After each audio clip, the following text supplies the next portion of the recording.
Marine world ഇന്ത്യയിലെ largest public aquarium. പേര് പോലെ തന്നെ it's A world of marine. ഞങ്ങൾ 2023 ഇവിടെ വിസിറ്റ് ചെയ്യുന്നത്. അന്ന് ഒരുപാട് മറൈൻ വേരിയൻസിൻ്റെ ഫോട്ടോ ക്യാപ്ചർ ചെയ്തു. അൺഫോർച്ചുനേറ്റ്ലി അതെല്ലാം മിസ്സായിട്ടോ. അന്ന് അത്ഭുതപ്പെടുത്തിയ ഒരുപാട് സ്പീഷീസ് ഉണ്ടായിരുന്നു. അതിൽ ഒന്നായിരുന്നു ഈ ഫിഷ് ലിസാർഡ് എന്നുള്ളത്. ഇതിൻ്റെ മറ്റൊരു പേരാണ് ഡ്രാഗൺ ഫിഷ് ലിസാർഡ്. ഇത് കാണുമ്പോൾ വെനമസ് ആയിട്ട് ഫീൽ ചെയ്യും, പക്ഷേ ഇത് പോയ്സ്ലെസ് ആണ്, അതുപോലെ തന്നെ എഡിബിൾ ആണ്. ഒരു 10 to 50 years ഒക്കെ ലൈഫ് സ്പാൻ ഉള്ള ഒരു മറൈൻ സ്പീഷീസ് ആണ്. കാണുമ്പോൾ നമുക്ക് റെപ്റ്റൈലായിട്ട് ഫീൽ ചെയ്യും കേട്ടോ. പിന്നെ ഇവിടെയുള്ള ഒരുപാട് ഫിഷ് ഭയങ്കര എക്സ്പെൻസീവ് ആണ്. അവർ നന്നായിട്ട് പ്രിസർവ് ചെയ്തിട്ടുണ്ട് ഇൻ എ ഇമാക്കുലേറ്റ് വേ. ഒരു അൺടൈഡിനെസ് അല്ലെങ്കിൽ ഫൗൾ സ്മെല്ല് നമുക്ക് ഫീൽ ചെയ്യില്ല കേട്ടോ.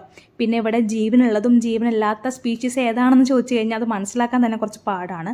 പിന്നെ എടുത്തു പറയേണ്ട ഒരു കാര്യം, ഇവരിവിടെ യൂസ് ചെയ്ത ഒരു എക്വേറിയം ഡെക്കറേഷനാണ്, അല്ലെങ്കിൽ ഓർണമെൻ്റൽ ഫർണിച്ചർ നന്നായിട്ട് ഇവർ ബ്യൂട്ടിഫുൾ ആയിട്ട് യൂസ് ചെയ്തിട്ടുണ്ട്. എല്ലാം നല്ല ബ്യൂട്ടിഫുൾ ആയിട്ട് ഇൻകോപ്പറേറ്റ് ചെയ്തിട്ടുണ്ട്. അത് തന്നെയാണ് ഇവരെ ഹൈലൈറ്റും. ഇതിൻ്റെ ലൊക്കേഷൻ വരുന്നത് ചാവക്കാട് എടയ്ക്കൂർ പഞ്ചവടിയിലാണ് കേട്ടോ. പിന്നെ ലെഗ് സ്പാ കാര്യങ്ങളൊക്കെ ഇവർ സർവീസ് ചെയ്യുന്നുണ്ട്. പിന്നെ നമുക്ക് ഫിഷിനെ ഫീഡ് ചെയ്യാം. ബേർഡ്സിന് റെപ്റ്റൈലിൻ്റെ കളക്ഷൻസും വേറെ